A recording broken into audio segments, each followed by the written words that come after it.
الحمد لله وحده الصلاة والسلام على من لا نبي بعده وبعد اللهم صل على محمد وعلى آل محمد كما صليت على إبراهيم وعلى آل إبراهيم إنك حميد مجيد اللهم بارك على محمد وعلى آل محمد كما باركت على إبراهيم وعلى آل إبراهيم إنك حميد مجيد رب اشرح لي صدري ويسر لي أمري واحلل عقدة من لساني يفقه قولي سبحانك لا علم لنا إلا ما علمتنا إنك أنت العليم الحكيم بسم الله الرحمن الرحيم. In our previous session we talked about ghibah, what is ghibah, what is backbiting in Islamic perspective, and then we also discussed some of the causes of the ghibah, some of the causes of backbiting. As we know that it is one of the major sin in Islam, because if a person is allowed to backbite anyone else, so it will create disorder in the society. So first and important thing which Islam takes care of is to ensure that the society there should be no any element which can spoil the social order. And if we reflect deeply that the horrors of backbiting, it destabilizes everything, because a healthy society is only possible when the hearts of the people are connected together, when the social bond is strengthened, when it is substantiated.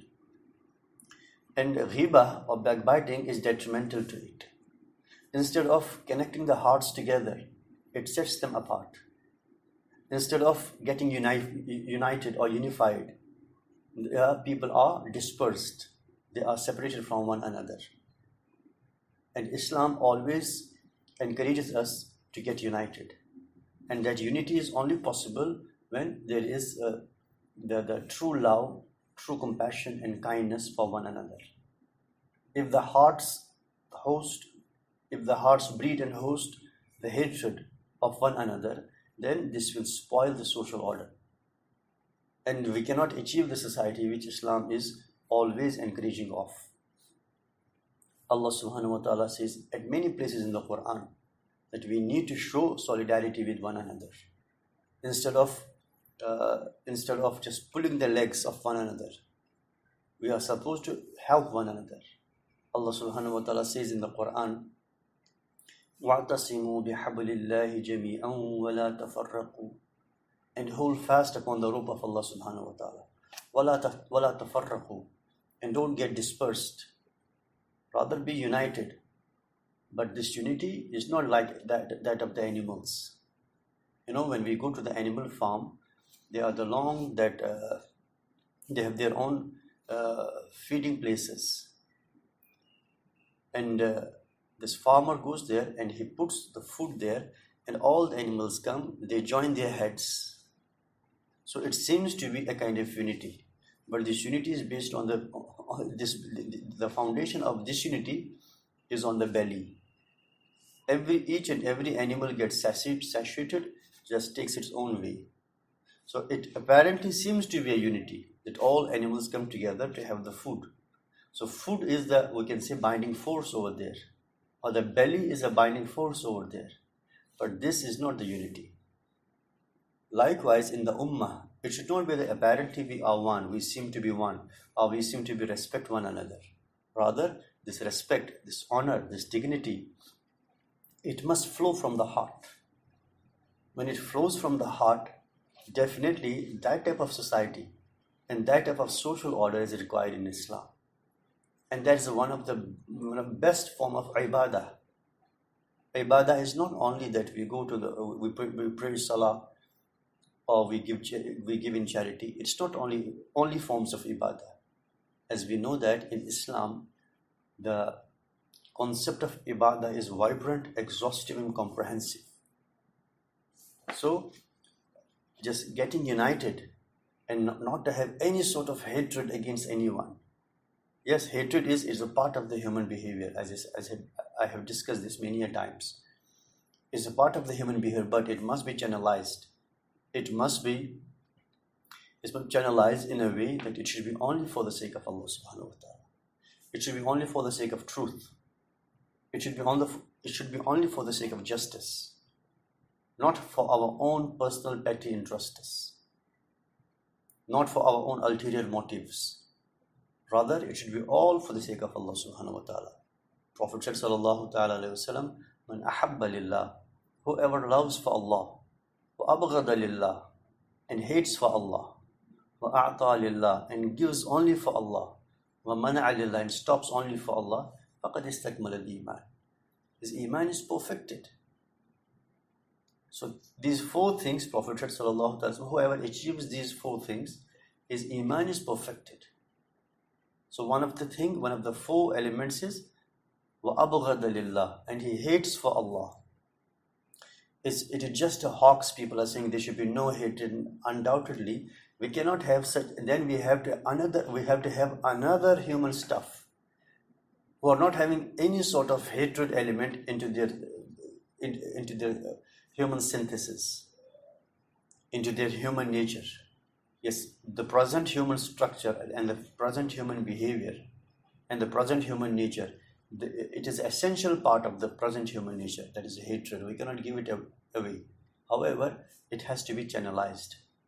It has to be given a proper direction so that this becomes a rahmah for the humanity. So ghiba is such a we can say horrible sin. That's why you see the gravity of its being sin, or gravity of the obnoxious nature of this sin has been mentioned in the Quran. أَيُحِبُّ أَحَدُكُمْ أَنْ يَأْكُلَ لَحْمَ أَخِيهِ مَيْتًا فَكَرِهْتُمُوهُ. Does anyone of you wish to eat his dead brother's flesh? فَكَرِهْتُمُوهُ, you surely dislike it. Because it is like a termite. We know the termite which eats up stealthily and secretly. Apparently the things seem to be quite good, but inwardly it's all evacuated, it's all destroyed. If there's a tree, huge tree, but there are termites inside, then they make it hollow inside.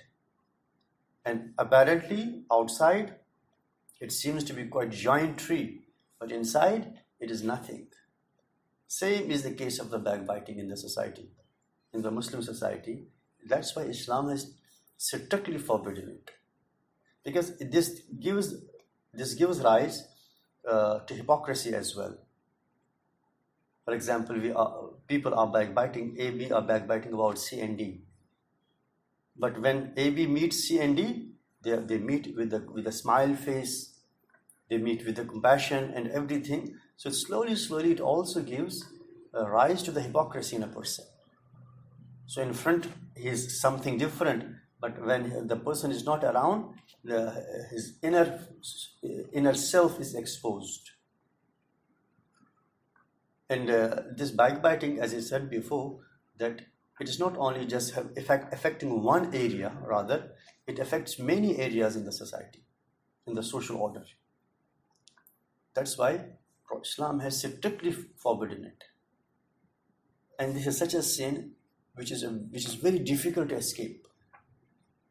Many a times we are not conscious of backbiting, but it is backbiting.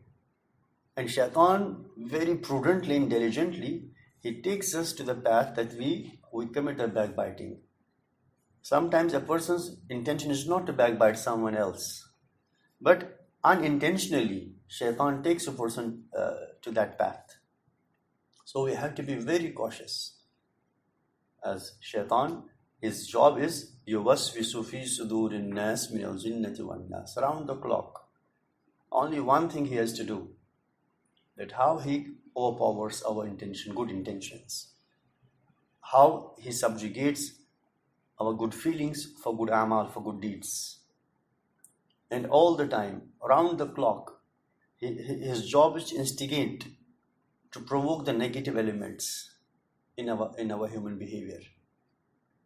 And ghiba is one of the strong negative human behavior, which he utilizes, and he gets, I should say, almost 99% of success. Including, I'm not just specifically talking about any specific category of the Muslims, Rather, almost all people are involved in it, sometimes intentionally and sometimes unintentionally. So we need to just know the ghibah. And however, in today's talk we are going to discuss about, sometimes apparently a particular thing seems to be ghibah, it seems to be backbiting, but Sharia permits it because there are many other we can say many other things connected to it. Apparently it seems to be ghibah. It's if we see its face value or definition, by definition it seems to be ghibah, but there are many other important things connected to it which makes it permissible.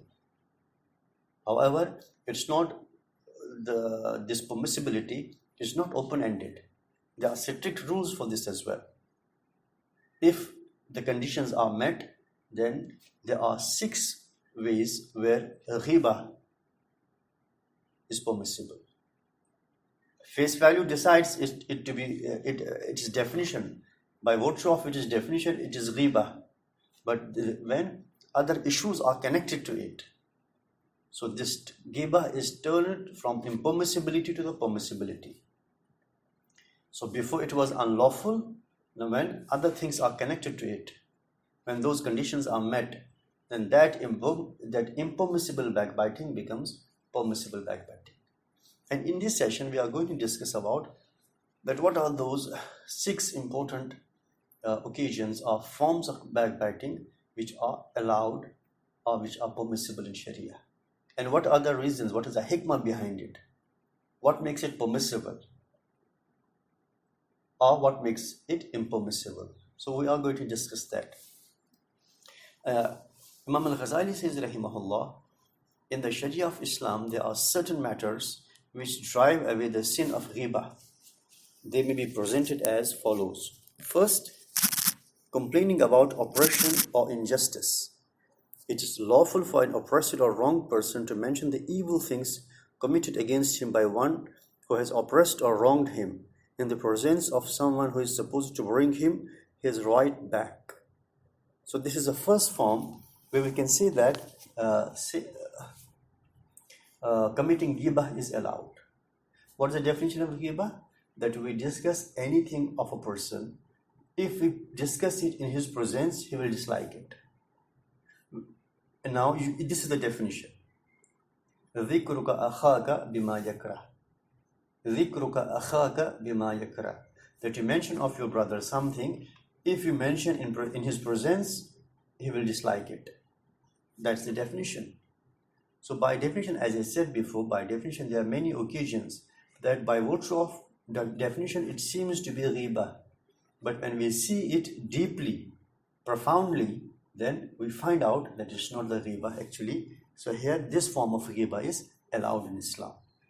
The first one is that complaining about oppression or injustice.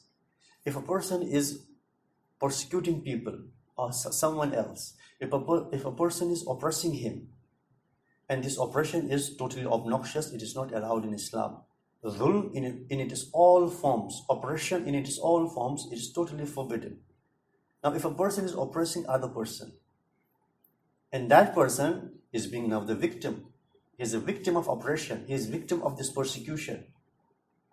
And if he knows a person who can get him rid of this oppression, who has such a power that he can help him out, he can assist him, and this way this oppression may be put to an end. So if this person, say for example, A is victim, he's facing the oppression, he's facing the tyranny of a person, he's facing the persecution on the part of a person, and he thinks that if I go to so and so, so A is for example a victim, B is the oppressor, B is persecutor, and C is the one who has the ability to remove this, to stop the persecutor or the oppressor to commit the oppression against the victim. So let's say A is now victim, B is oppressor, and C is the one who can rescue him off, who can provide assistance to him. So if A goes to the C and tells of this and informs him of this oppression, though apparently if the oppressor listens to it, he'll be totally, he won't like it, that he is being portrayed as an oppressor before someone. This hardly matters whether he is or he isn't. And he is his oppressor.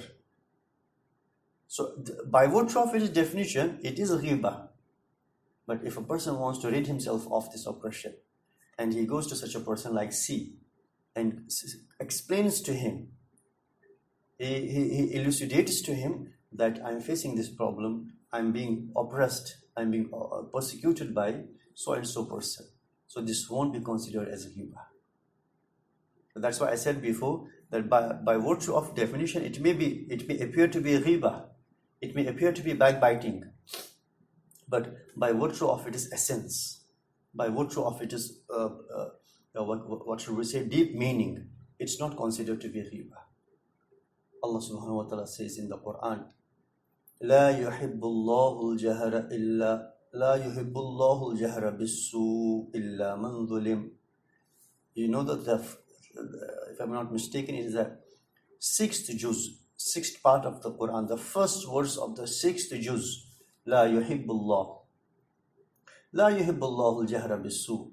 Allah subhanahu wa ta'ala doesn't like any indecent word which is being said loudly. لا يحب الله الجهر بالسوء. Allah doesn't like any indecent word to be pronounced loudly. إلا من ظلم, except on the part of the oppressed. So Allah has given him relaxation. If he cries aloud and says something indecent, Allah says he's excused. Because this oppression and persecution is horrible. And out of that oppression, out of the persecution, if a person, he yells out, he cries out with certain indecent expressions, Allah says he's excused. Otherwise, all other categories, no one is excused to express any sort of indecent expression. But the dhulm and oppression, as I said, its nature is too horrible. It is horrendous. It is so ferocious. That's why Allah subhanahu wa ta'ala has given relaxation to the victim. He has given relaxation to the one who is being oppressed. So what we learn, that it's not that the ghibah or the backbiting flatly is forbidden. There are certain occasions or there are certain situations when this impermissibility is removed. And this impermissibility, if this impermissibility stays over there, then it may create many problems for the people. So Islam takes care of this thing. As Islam is a practical way of life. It's not something utopia, something imagination. It is a practical way of life, a practical protocol of life, which helps us to live a decent, beautiful, dignified and blissful life. Wallahi, those who practice the Islamic ahkam, they are the perfect human beings. Many people discuss now, leave the religion aside, we have to be the humans first. We have to be the good humans first. Religion, it divides. No, Islam is, the beauty of Islam is that a true Muslim can never achieve a Muslimhood unless and until he is a true human being. The first step to be a good Muslim is to be a good human being. The first step. What is their last and end step is the first step in the Islam. If you see all our previous sessions, what we are discussing about is all how to discipline our soul, is to how to discipline and moderate our behavior. And you imagine, we are just studying it, we are just trying to understand it. The moment we try to practice it, then you will see the magic of Islam. First and foremost, this person will be beneficial for all humanity. You will not find him any way harmful, neither for himself nor for those around him, nor for anyone else. So, ghibah, what was impermissible at certain occasion, with certain conditions, it becomes permissible. So here our mind doesn't work. We have to see the commandments of Sharia. Otherwise, if we see rationally, all the elements of ghibah are found here. Then how is it permissible? Again, we have to see the larger benefit. We have to see at the larger canvas and larger perspective. larger perspective is that this person is being oppressed, and there are degrees of disobedience. There are degrees of disobedience, different levels of disobedience. And this is one of the worst form and worst level of disobedience to Allah subhanahu wa ta'ala, to oppress anyone else, to do any sort of injustice against anyone. That's why ulama say that one of the basic objectives of Sharia, is to establish the social justice, the qawmatul adl al-ijtima'i, establishment of social justice, that no single person is wronged. No, even however poor he is, however powerless he is, doesn't know, nobody knows him. But it has to ensure, Islamic Sharia has to ensure delivery of justice to one and all, irrespective of their economic position, their financial background.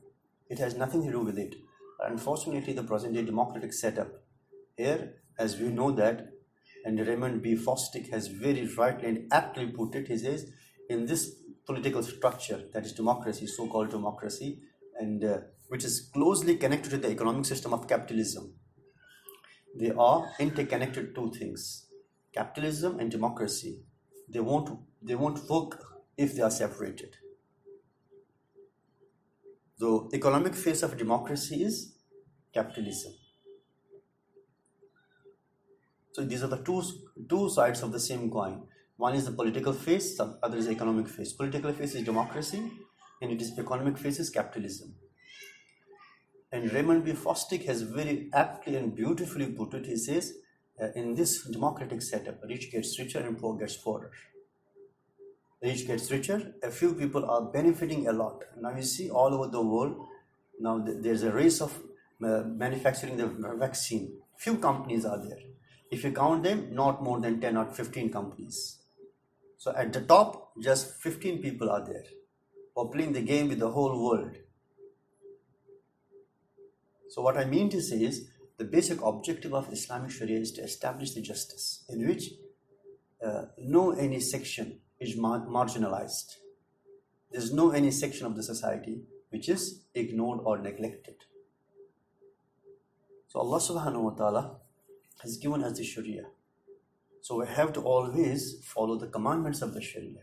Therein lies our good in dunya, our good in the akhirah.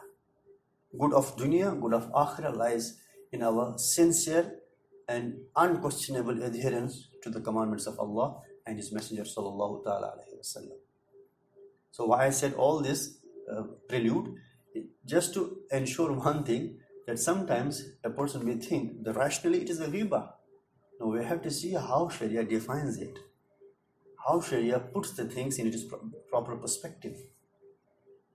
So here, the first form of riba, this seem to be giba, which apparently amount to be giba, but it is not a riba. It's not considered to be giba. Rather, it's considered to be a permissible act for a person. If a person is being oppressed, is being subjected to the tyranny, and he's being subjected to the persecution, yes, at that time, if he finds out any person or any group that he can approach to him, he can have access to, so that they may help him and they may put an end to this oppression. So while discussing this thing, that person is not considered to be as riba. While discussing this thing, will no way assumed to be as backbiting. So that's what we say this is the first form. And second form is seeking the help of others for changing something wrong and bringing an oppressor back to the way of righteousness. For example, if a person is seeing anything wrong is being done or practiced, and he knows that Sharia has prohibited this, Sharia has forbidden this, we are supposed to stay away from this, and he sees it, now he of his own, he cannot stop it. As we know that there's a famous hadith in which Prophet sallallahu ta'ala alayhi wa sallam is reported to have said, Man ra'a minkum munkaran falyughayyirhu biyadihi, faman lam yastati' فبلسانه ومن لم يستطع فبقلبه وذلك أضعف الإيمان. Prophet sallallahu ta'ala alayhi wa sallam, Man ra'a minkum munkara. Whoever of you sees any sort of munkar, any sort of prohibited or impermissible thing to be done, it is being practiced. Man ra'a minkum munkar. Munkar means any act which is prohibited by Sharia. Man ra'a minkum munkara. Whoever of you watches any munkar, any disobedient act being performed, فَلْيُغَيِّرْهُ بِيَدِهِ. He must stop it by using his power, by using his force. فَإِنْ لَمْ يَسْتَطِعْ. If he doesn't have such a power to stop it, then فَبِلِسَانِهِ. Then he must use his speech against it. فَمَنْ لَمْ يَسْتَطِعْ.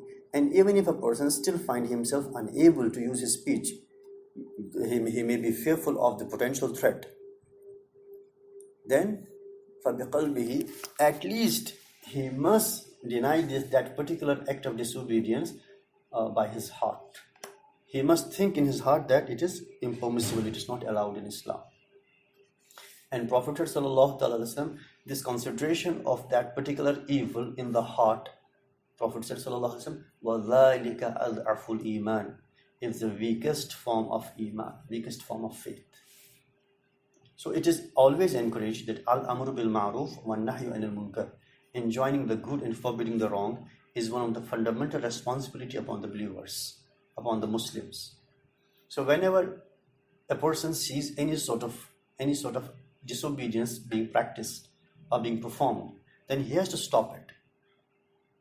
But if he is not able to stop himself, then he needs a group of people, and he goes there and tells them, for example, there's this place, people go there and they practice gambling over there.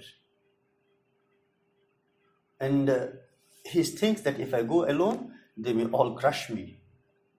Then he seeks the help of others. While seeking their help, he is supposed to reveal first. He has to make the revelation what happens. And this revelation of what is happening over a specific place amounts to be a ghibah. Because no any gambler wishes to be named among the people. So what is the definition? By definition, what is ghibah? ذِكْرُكَ أَخَاكَ بِمَا يَكْرَهُ. That you mention of your brother something which he dislikes, if it is mentioned in his presence. And here it is found in its best form.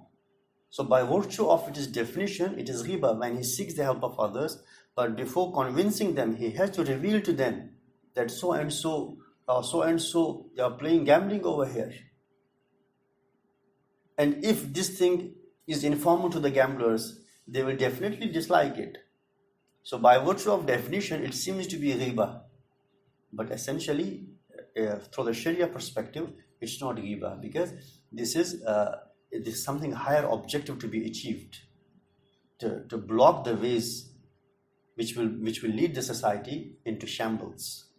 Because gambling, it always develops the hatred. It encourages the unlawful means of earning, which will have the adverse implications upon the family members. That it is an experience that the gamblers, their family system is altogether destroyed. Whenever a person goes against the law of Allah subhanahu wa ta'ala, he has to face the adverse effect of it. A person cannot escape it. So, second is that seeking the help of others for changing something wrong and bringing an oppressor back to the way of righteousness. So to ensure this thing, if a person is supposed to reveal certain facts to other people, that will not consider to be as ghibah, that will not consider to be as backbiting. Rather, it will be considered to be as one of the good things in Islam. Islam will encourage such things. So we need to always follow the commands of the Sharia, not always what our mind says, what our reason says. So our reason has to follow the commandments of the Sharia. Therein lies our good in dunya, our good in akhirah. We ask Allah subhanahu wa ta'ala to protect us from every kind of disobedience. We ask Allah subhanahu wa ta'ala to grant us the high level of understanding of Sharia. We ask Allah subhanahu wa ta'ala to protect us from every form of harm, and we ask Allah subhanahu wa ta'ala to accept our potential, our capabilities to promote the good and to block the bad. Ameen ya Rabbal Alameen. Subhanallah wa bihamdihi, subhanakallahumma bihamdik, ashhadu an la ilaha illa anta astaghfiruka wa atubu ilayk. Subhana rabbika rabbil izzati amma yasifun, wa salamun alal mursaleen, alhamdulillahi rabbil alameen, wassalamu alaykum wa rahmatullahi wa barakatuh.